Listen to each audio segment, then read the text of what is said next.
So, the whole time, ang tanong ko lang po, with Indulgence Senator Gatchalian, that the whole time that the CNS was down, does it mean also that even our air defense system was down? Kumbaga, we were blinded in those hours that the CNS was not working. Tama ho ba, Captain Tamay?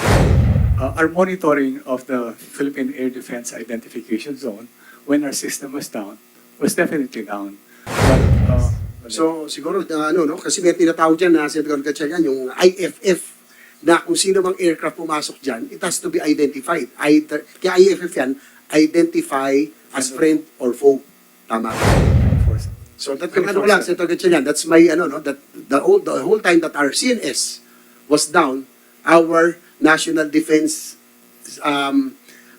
cover also, yung security was also down. We were blinded during those times. That's all. Thank you. Thank you, Senator Gatchalian, you may continue with your question. Sorry, sir. Thank Go you, ahead. Madam But Chair. I think that was quite enlightening. Yeah, definitely. Good history. Definitely. Thank you, General Hotchkiss. Thank you, Madam Chair. So, Madam Chair, going back to the cybersecurity topic, again, to Yusek Ramos, can we categorically say that this incident is not due to cyber attacks? Is that conclusive? no, it's not.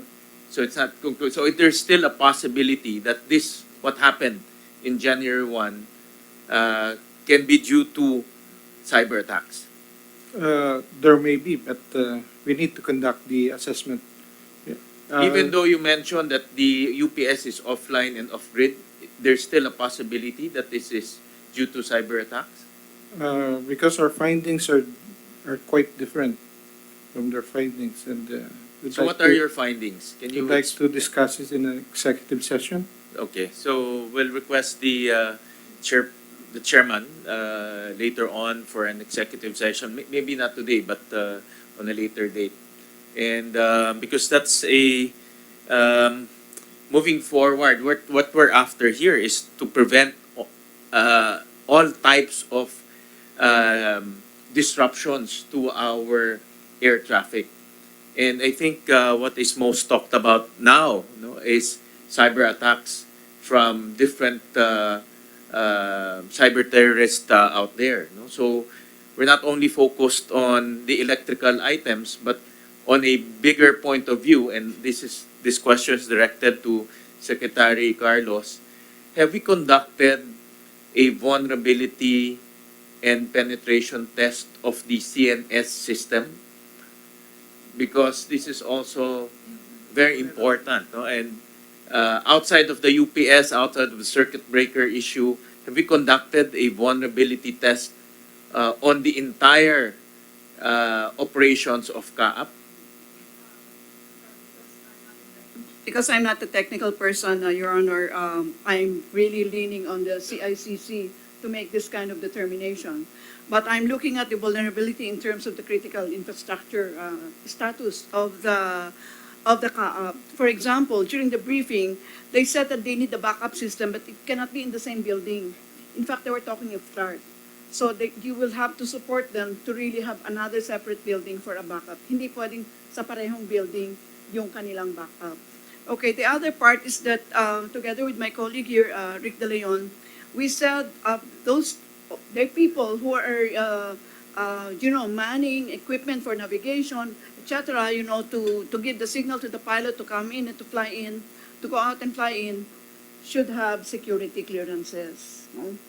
Na aming binibigay din sa National Security Council. So, we already informed Secretary Bautista about this need, particularly because there is a very quick turnover of people.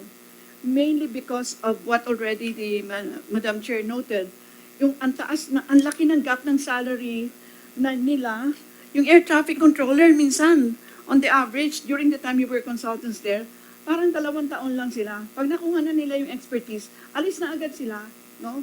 And usually pumupunta sila sa Singapore. So, siguro another one that I miss out is, sana alisin natin yung Caap dun sa salary grade, ano ba yun, yung parang framework. Very skilled kasi yan eh. Alisin natin sila dyan. Kung hindi talagang yung tao nila will seek better paying venues. With the indulgence of Senator Gatchalian, going to yung sa concern of national security, ma'am, from what I know, kaya nga po yung CNS, it's communication, navigation, and surveillance. And all the aircraft, siguro si Captain Tamayo and if any Air Force officials are here, can shed light, no? There's what we call as a Philippine Air Defense Identification Zone, yung ADIS na tinatawag, wherein this CNS also provides information on whatever aircraft goes in our aerospace, no? Meron siyang identification. So, pag pumasok po yan doon sa ADIS, pag dumapos yun sa ADIS, sa zone ng ADIS, dapat po lahat ng identification will through the transponder will be known. Pag pumasok po doon ang hindi po identified, that's already called an unidentified aircraft. And I think the Air Force will be notified and they will already prepare their interceptors. Tama ho ba? So, the whole time, ang tanong ko lang po, with Intelligence Center Gatchalian, that the whole time that the CNS was down, does it mean also that even our air defense system was down? Kumbaga, we were blinded in those hours that the CNS was not working. Tama ho ba, Captain Tamayo? As far as Caap is concerned, Your Honor, our monitoring of the Philippine Air Defense Identification Zone when our system was down was definitely down. But what I know is this is supposed to be a function of the Air Force. So at present, we provided facilities for them at the ATMC. Meron na ho silang presence sa amin ngayon eh. They have a room there to be able to monitor as well. Is the Air Force merong representative sa Meron bang nagmo-monitor sa ating ADIS, sa ating CNS? Meron ho. They are with us. So siguro kasi may tinatawag diyan na Senator Gatchalian yung IFF na kung sino mang aircraft pumasok diyan, it has to be identified. Either kaya IFF yan, identify as friend or foe. Tama ba? Hindi BFF, IFF, either friend or foe yun. That's correct, sir. So the Air Force is always also on standby. Nandun po sila to monitor sa CNS on whatever or all aircraft that enter our aerospace so that in case there are intrusions of unidentified aircraft, they should already notify our sa Basa Airbase, yung ating pong anong wing ba yun? Pero those are our interceptors. Tama po ba? That's correct, sir. So they have a presence with us 24/7. So that yung ano ko lang, Senator Gatchalian, that's my that the whole time that our CNS was down, our national defense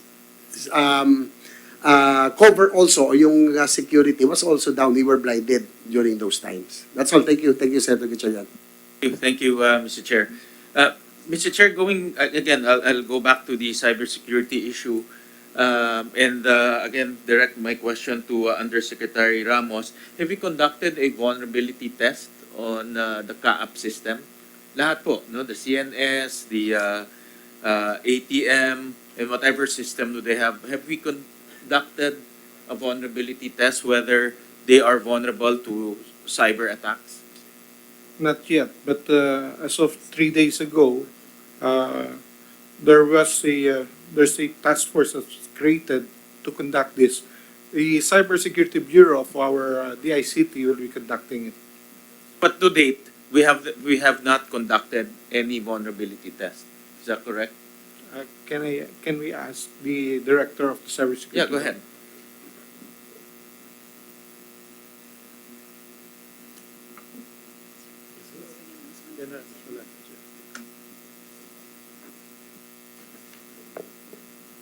Good afternoon, everybody. I'm Director Marivi Castro from the DICT.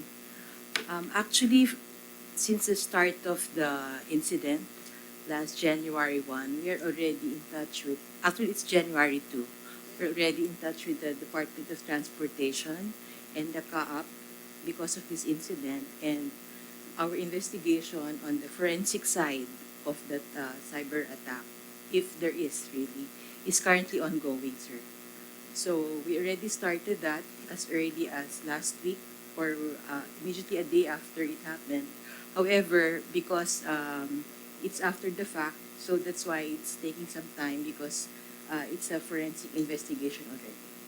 On the entire Caap system, to include the CNS, the ATN, have we conducted a vulnerability test on those systems?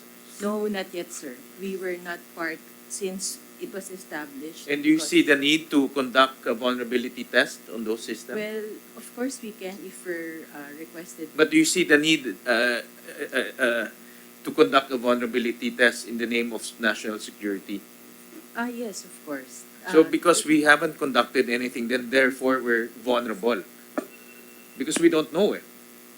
Well, as I've been saying, unless there is data, we cannot say that we are being attacked in the cyber No, realm but just or to not. make sure that we are vulnerable or not, have we done that? Yes, sir. It's not only the VAPT that you're calling, but other some kind of tools that we can use to determine if there are vulnerabilities in the system. And we have conducted that on the system. We are starting to do that. It's Starting pa currently lang, but in the ongoing. past we haven't. No, not yet. And This is the first time yeah, that we to were DG, involved. I think Yusek Lim was raising his hands earlier on this topic.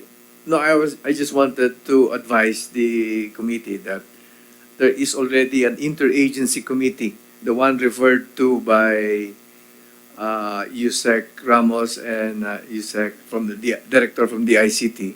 It's an interagency committee that is doing the investigation regarding the causes of this episode.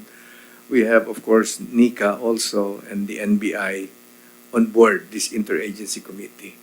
My point there is, well, number one, it seems to me that we cannot rule out cyber attacks as a cause of this disruption. Yes, Your And Honor. that was a statement of Yusek Ramos earlier. We agree with you, Senator. Yeah, because in the report it's written there unlikely, no, but it gave me the impression that it's already out of the table. But right now, and because of the request for an executive session, it seems to me a